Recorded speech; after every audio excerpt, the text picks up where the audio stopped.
India में कई ऐसे गैंगस्टर हुए हैं जो किसी इंटरनेशनल डॉन से कम नहीं हैं। आज हम ऐसे ही 7 खूंखार डॉन्स के बारे में बताने जा रहे हैं जिनसे लोगों से ज्यादा पुलिस डरती है। नंबर 7, पापला गुज्जर। हरियाणा के कुख्यात गैंगस्टर पापला गुज्जर कभी पहलवानी किया करते थे, लेकिन एक दिन किसी गुंडे ने उनके गुरु को मार दिया, जिसके बाद पापला गुज्जर अपने गुरु की मौत का बदला लेने के लिए जुर्म की दुनिया में उतर गए। इसके बाद से उन्होंने कभी पीछे मुड़कर नहीं देखा और लगातार जुर्म करते गए। इन पर हत्या के प्रयास और मारपीट के दर्जनों आपराधिक मामले दर्ज हैं। फरवरी 2016 में अपने गुरु की हत्या के बदला लेने के लिए किए गए 4 हत्याओं के आरोप में इन्हें गिरफ्तार कर लिया गया था। 1 साल तक जेल में रहने के बाद सितंबर 2017 में महेंद्रगढ़ कोर्ट में पेशी के दौरान इसके साथ ही इसे भगा कर ले गए थे। हालांकि पुलिस ने इसे फिर से गिरफ्तार कर लिया था और इसके बाद सितंबर 2019 में इसके साथियों ने पुलिस स्टेशन पर हमला कर इसे फिर से भगा कर ये ले गए थे। फिलहाल पापला गुज्जर नारनौल की नसीबपुर जेल में उम्र कैद की सजा काट रहा है। नंबर 6, लॉरेंस बिश्नोई। सिद्धू मूसेवाला की हत्याकांड का मास्टरमाइंड लॉरेंस बिश्नोई पंजाब के फाजिल्का का रहने वाला है। इसने पंजाब, हरियाणा और राजस्थान में कई वारदातों को अंजाम दिया है। साल 2011 में अपने साथी छात्र नेता के ऊपर हमला करने के आरोप में इसे पहली बार गिरफ्तार कर लिया गया था। जेल जाने के बाद ये जमानत पर बाहर आया, लेकिन इसके कुछ दिनों बाद ही इसे पिस्टल और कारतूस के साथ फिर से गिरफ्तार कर लिया गया था। साल 2015 में पेशी पर जाने के दौरान ये पुलिस को चकमा देकर फरार हो गया था। हालांकि बाद में इसे फिर से गिरफ्तार कर लिया गया था। फिलहाल ये दिल्ली के तिहाड़ जेल में बंद है। नंबर 5, प्रकाश शुक्ला। उत्तर प्रदेश के कुख्यात गैंगस्टर प्रकाश शुक्ला पढ़ाई लिखाई करके देश के लिए कुछ करना चाहते थे, लेकिन एक दिन मेले में किसी ने इनकी बहन को छेड़ दिया था, जिसके बाद प्रकाश शुक्ला ने उसे मारते मारते मेले में ही जान से मार दिया था और धीरे धीरे ये पूरे उत्तर प्रदेश के सबसे बड़े गैंगस्टर बन गए थे, जिससे जनता ही नहीं बल्कि यूपी पुलिस और नेता भी खौफ खाते थे। ये इंडिया के ऐसे पहले वांटेड थे जिसे पकड़ने के लिए सरकार ने पहली बार स्पेशल टास्क फोर्स बनाया था, जिसका सिर्फ एक ही काम था, प्रकाश शुक्ला को जिंदा या मुर्दा पकड़ना। निर्माण की गई इस फोर्स का पहला टास्क श्री प्रकाश शुक्ला को जिंदा या मुर्दा पकड़ना था। सितंबर 1998 में एसटीएफ को खबर मिली कि श्री प्रकाश शुक्ला दिल्ली से गाजियाबाद की तरफ आ रहा है। इसके बाद एसटीएफ ने उसकी कार का पीछा किया और जैसे ही उसकी कार इंदिरापुरम के सुनसान इलाके में पहुंची, एसटीएफ ने उसे घेर लिया। एसटीएफ ने उसे सरेंडर करने को कहा, पर प्रकाश शुक्ला ने फायरिंग शुरू कर दी और जवाबी फायरिंग में वो प्रकाश शुक्ला मारा गया।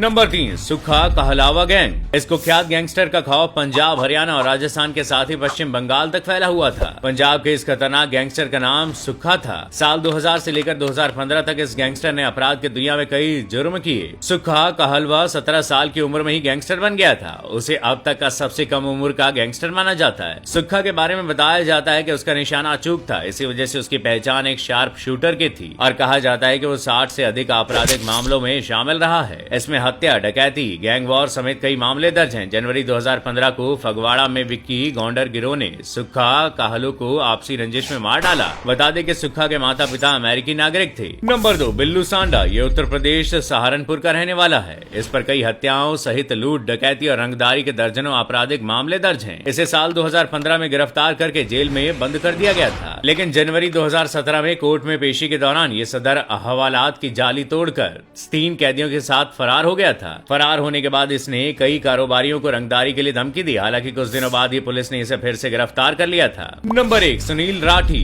उत्तर प्रदेश और उत्तराखंड के कुख्यात गैंगस्टर सुनील राठी ने साल 1999 में जुर्म की दुनिया में कदम रखा था, जब कुछ बदमाशों ने इसके पिता की हत्या कर दी थी, जिसके बाद ये क्राइम की दुनिया से कभी बाहर नहीं आए। इनके ऊपर कई हत्या और लूटपाट सहित कई दर्जनों आपराधिक मामले दर्ज हैं। बीजेपी विधायक कृष्णानंद राय की हत्या के आरोपी और माफिया मुन्ना बजरंगी की जेल में गोली मारकर हत्या करने के बाद सुनील का नाम सुर्खियों में आया था। फिलहाल सुनील राठी बागपत जेल में बंद है। वैसे बहुत से लोगों का मानना है कि सिस्टम की गलती की वजह से लोग गैंगस्टर या अपराधी बन जाते हैं। इस पर आपकी क्या राय है?